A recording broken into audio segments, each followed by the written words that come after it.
आज मी असं बघितलं की देवाच्या नावाने लोक आज मुक्या प्राण्यांना खाऊ घालतात. म्हणजे घरासमोर समजा गाय आली, त्याला हळद कुंकू लावायचं आणि चपाती चारायचं.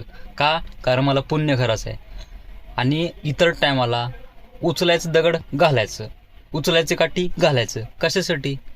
मी काय म्हणतो, जेव्हा तुम्हाला पुण्य करू वाटते तेव्हा तुम्ही गायला खाऊ घालायचं. का? माझं म्हणजे देवाने ऐकावं, माझं म्हणजे कुठंतरी पुण्य करायचं आहे म्हणून. आणि इतर टायमाला त्याला मारायचं.